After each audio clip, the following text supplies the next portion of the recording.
welcome back to this channel. I'm Spellsinger and I'm going to carry on with this review of the Fighting Fantasy Greenspine Gamebooks. This review will take a look at this title and book number. I shall read the blurb and go through the plot details. Then I'll take a look at the game mechanics as normal and we'll have a look at that adventure sheet. I'll run the artwork through this series and then I'll touch on likes and dislikes for this book. Maybe some fun facts and finish on a summary and score for this title. I recently hit 50 subscribers, so that's really good for me. This is my first channel anyway, so it's quite nice to see there's lots of interest in there and it's growing. Yeah, 50 subscribers. Next stop, world domination. Right, let's kick off with this one. This is Ian Livingstone's solo effort. So Sir Ian is back and he's here with the Caverns of the Snow Witch, which is book number 9. Now this one, we're still in 1984, so still a great year, and we have the cover artist of Les Edwards, which is what you can see here, so great effort from Les. But the interior artwork was by two fellas, Gary Ward and Edward Crosby, and they have quite a unique style, which you will see as this video goes on. As far as I know, they were only, I'm pretty sure, this is the only book that they did the artwork for. So correct me in the comments if I'm wrong, but I'm pretty sure this is the only book in the series that they did the artwork for. So yeah, really good effort from them. Let me have a look. Right, let's have a look at the blurb. My copy, I didn't own this back in the day. This is from eBay, and this book was held by William Lovell's School Library in Stickney, hence the laminated cover. But in this adventure, it says here, deep within the crystal caves of Icefinger Mountains, the dreaded Snow Witch is plotting to bring on a new ice age. A brave trapper dies in your arms and lays the burden of his mission on your shoulders. But this time is running out. Will you take up the challenge? Oh yeah. Right, let's have a look at the plot for this one. The adventure opens out with you escorting a merchant caravan to a trade outpost in the Icefinger Mountains. The actual book opens up really nicely, lots of really good descriptive writing from Ian, and upon discovering the outpost that's been wiped out, you find out that it was by a giant beast, and your employer, Big Jim, he asks you to track down this creature basically and sort it out. He'll give you a reward if you do so, but you've got to prove it. This leads you up the mountain, so away from the escort, up the mountain and towards what turns out to be a cavern where the evil Snow Witch lies. Who plans to plunge, like it said in the blurb, the world into this permanent ice age. You can't escape, so once you go through the caverns and kill the Snow Witch, you can't really escape until she casts this ancient death spell on you.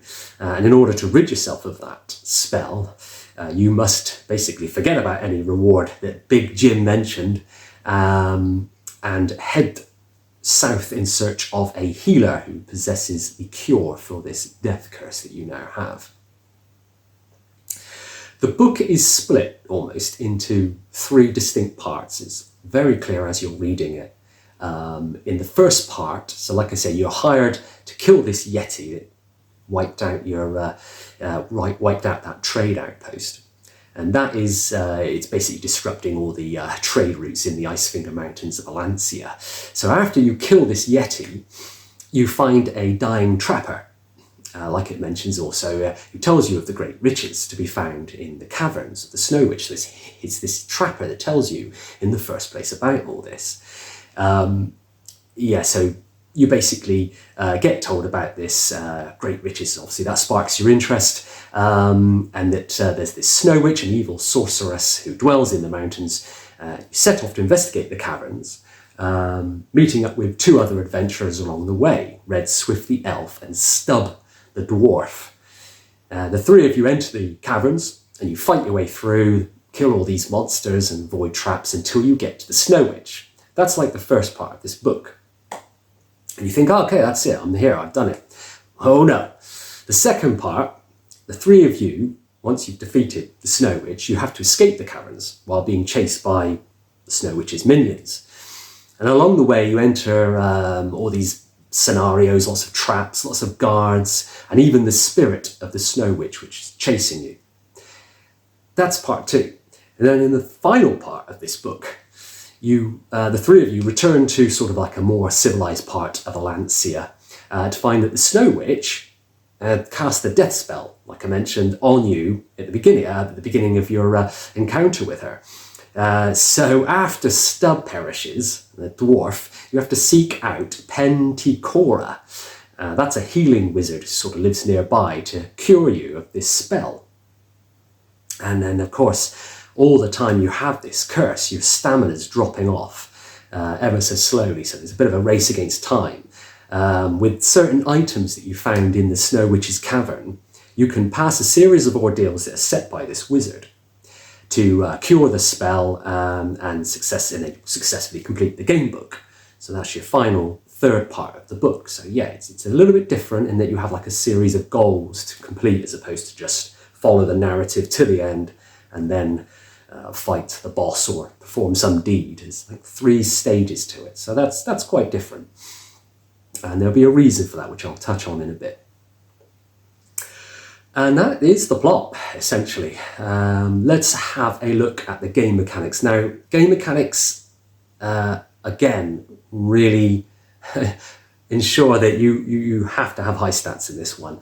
As with a lot of Ian's books, you know, the high stats are very important to get through it. It's another book where without a high skill stamina or luck, you're going to struggle. There's no gradual build-up of tough encounters. In fact, there's one right at the start, so you're straight away thrown into the thick of it. Rather than having sort of a build-up, it just kind of chucks you straight in there. The rules otherwise remain more or less the same as the previous adventures. You can always base it on the game mechanics of the very first one, Warlock of Firetop Mountain. It's essentially the same sort of setup. So the with additions of combat and ability guides which you find in, for example, in the previous review, the Scorpion Swamp. This one is much more standard, and including in that is the adventure sheet, which you can see here. There's no real change. It's just our good old standard adventure sheet with your skill, stamina, and luck. Somewhere to write down your equipment, which is again quite an extensive list, as we've seen before in some of these Sir Ian Livingstone books. He does like a shopping list, and provisions, which are very important in this one because you will need them to survive all the tough encounters. But yeah, that's the adventure sheet. Now that we're getting into the teens, or close to the teens, these books will start to show new authors that were coming in to take on some of the work from Ian and Steve. And that is where you'll start to see the new adventure sheets cropping up ever so often. So it'll be interesting to see how they differ. But at the moment, this standard one seemed to work well with these guys. The artwork in this one, the art is unusual. And it almost has a kind of woodcut style to it. When you look at it, it's got like a 3D feel to it. It's heavily stylized, and I say that about all the illustrations in this one. And rather than sort of like that fairly traditional fantasy art, this one really does stand out as very different, and it's quite eye-catching as well. The results are quite mixed though, and they work. I think their work is better in some areas and maybe not the others. Certainly with the beasts and the setting pictures, like the environment, they work really well. Not so much on the humans that show up in this, and the dwarves and elves. They can like look a little bit odd at times.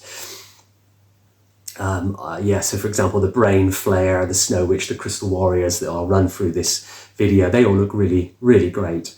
But when you get to the Hillmen, they can look a little bit unusual. There's no denying that the art gives this book a very unique feel to it. It's just a shame that the cover kind of betrays one of the book's secrets. So you can see on there on the cover, those of you that have read this book will see straight away that there is a big giveaway, which obviously first time reading you're not going to pick up on, so there's no real big deal with that. When you meet the healer in this book, look out for Ian Livingstone's face, which I'll put up in this image here in the top right. That is Sir Ian Livingstone's face here as a kind of mask. So yeah, he does love a cameo, right? There's some really good artwork, like I say, but my favourite one, I think there's a picture of a sentinel, which I'll put up here as well. Great big imposing figure, the sentinel, which you have to defeat. I'm pretty sure he is not, well, I don't think you can avoid him anyway, but correct me if I'm wrong in the comments. But yeah, what a great picture. I mean, all the artwork is really strong, but this one, what an imposing figure that comes across there. I really like that image. Okay, let's talk a bit about likes and dislikes for this book. I, as usual, dislike the linear style to the adventure. It feels, once you leave the caverns, the story drags quite a lot. There's very few places where the narrative branches out from like the one true path, and at any point if it does, you're very quickly diverted back to that path. So yeah, that's a bit of a dislike for me. It kind of extends the book almost to boredom though. By the time you get to the end, you're exhausted. There's a few places where you're also punished for picking up certain weapons, like the Warhammer. The Warhammer in the Crystal Warrior situation, which is a bit unfair. But there are way too many tough encounters in this book. Ian does love to have a tough encounter, and I like it, but it's got to be fair. Right, so I made a list of all the really strong encounters in this book that I feel are not really necessary. You can enjoy this book without rolling dice all day, and it just harks back to that need for really high stats. So to give you an idea, I've got a list here. So we have the Crystal Warrior that I mentioned, skill 11. The Yeti at the start of the game is skill 11. There's a Birdman, skill 12. Frost Giant, 10. White Dragon, skill 12. There's a Stalker, 11. Mammoth, 10. Centaur, 10. Brainslayer, 10. And a Banshee of 12. So unless you roll a skill of 11 or 12 in this book, you aren't going to finish it unless you cheat. And maybe that was it. Maybe Ian by this point felt that maybe everyone was cheating anyway. And so he thought he'd just have a bit of fun. But it's not that much fun rolling against these odds. Yeah, that's my only gripe, really. The rest of it, it's not a bad book. It's not one of my favourites or anywhere near it, to be honest, but it's not bad. Ian's description of the Ice Mountains is really good. It's a strong narrative, and the creatures you meet there are well described, and coupled with the artwork, you get a real sense that this is a very inhospitable environment. It's the kind of book you could sit next to the fireplace and read. It's written very well, but God, does it go on. Yeah. So, fun facts on this book. A short version of the adventure, made up of about 190 references, was first published in Warlock magazine, and the Fighting Fantasy News section, I think it was in. And it made it clear that the adventure was always planned as a full game book, and a shortened and modified version for the magazine was created. The full version feels like it's split into 3 ways, like I said. So this full version, you can tell where one starts and one section carries on. So like I mentioned, it's split 3 ways: defeat the witch, escape from the cavern, and then cure yourself. But it's very clear, you get to that point where you find the witch and you think, oh, I'm here already. This is surely, obviously your first time reading through this. This must be the end, but no, lots further to go. So yeah, it was originally just a short story, which was later fleshed out into this, what we have now. So yeah. Right, let's do a summary for Caverns of the Snow Witch, and then we'll give it a score out of 10. Ian Livingstone, he brilliantly describes the frozen wasteland that is Icefinger Mountains, and it feels genuinely kind of inhospitable, you know. Together with the illustrations, like I mentioned, with for Gary and Edward, and their wood-carved quality, it really comes to life. Ian had experimented with companions before, with like in earlier books, with Throm from Death Trap Dungeon, and Mungo from Islands of the Lizard King. But they only show up for a brief amount of time in those two. Throm you end up killing, and Mungo lasts about 5 minutes. But with this one, in Caverns, Red, Swift and Stub are with you for most of the adventure, more or less. You know, you meet them before you find the Snow Witch, and you know, they perish once you've left, much later. So that's quite a nice touch to have them hanging around. You know, you can chat and interact with them, and although they're doomed, it's nice, you know, to have them around. And he will, Sir Ian will touch on this again in later books, you know, where you have a companion that kind of hangs around for a while, because it makes it a little bit more believable. The early Fighting Fantasy books were never big on investing in the main villain, I found, and this one takes that to the extreme. There's no origin story at all. It's just a generic evil vampire, I think she is. Like a vampire sorceress, nothing more than that. You don't really find out an awful lot about her, which I don't really have a problem with, but it's always nice to have a fleshed out villain that you kind of feel that there's a reason why this person is in this cavern, or you know, what is she doing there. But yeah, once the book leaves the Crystal Caves and the hero ventures south with his companions, it kind of takes on a bit of a travelogue tone, this book. You know, next step, okay, we've done that, now to the next step, okay, we've done that, and so on. And I don't know, at this point the adventure becomes a bit excessively linear. I mean, it was linear to start with, but then it really ramps it up and involves a long slog of difficult, unavoidable combat, which doesn't really do it too many favours, but yeah. The writing here is like I say, it's really good. This is the first time that Allansia genuinely becomes or comes to life as a setting. You know, Ian had crafted a sort of loosely connected trilogy leading up to this book with the last three, but this one he really draws it all together, which is noticeable and really works well. There's lots of references to Warlock Fala Top Mountain, and Fang with Death Trap Dungeon. Nicodemus is mentioned from City of Thieves. And there's even a prologue of a sort leading into the Forest of Doom. So when this book finishes, you kind of get a sense that, oh, Forest of Doom comes next. So that's quite nice. It ties up everything quite nicely. It all ends with a search for the healer, taking the standard kind of Fighting Fantasy setup and turning it upside down a little bit by having the death curse constantly draining away at your stamina to make it even harder, as if it wasn't hard enough. So yeah, your provisions, you're going to need them by the end. So while you may want to explore, there's an element of tension that builds and builds towards the very end. While the book does do some interesting things with the story and the structure, it's an important building block in the creation of Allansia as well, and Titan as a whole. As an actual game, it leaves a bit to be desired.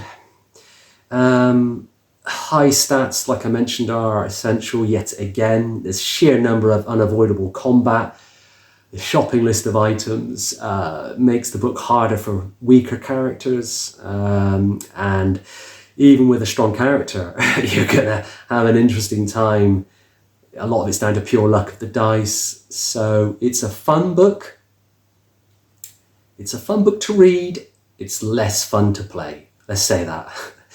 And as a result of that, my score for this book will be well, it's going to have to be a 6 out of 10, I'm afraid, because I'm not a big fan of it. I know there's lots of fans out there, so not too much hate mail in the comments, please. But yeah, for me, it didn't work It felt like a rehash of some of the things we've had earlier, and maybe a bit of a filler book, but that's not a problem because the next book we're going to review is an absolute classic. We will be doing next week, hopefully, book 10, which is Steve Jackson's House of Hell, which is just brilliant. So I will do that one next. But yeah, that sums up that review quite nicely, I think. If you liked it, maybe give it a thumbs up, maybe share the site, and maybe put a comment in about some of the things I've said. This might be your favourite book. It'd be good to know your thoughts on it, surrounding this one. But otherwise, maybe think about subscribing. That'd be good. And I will catch you in the next one. So take care.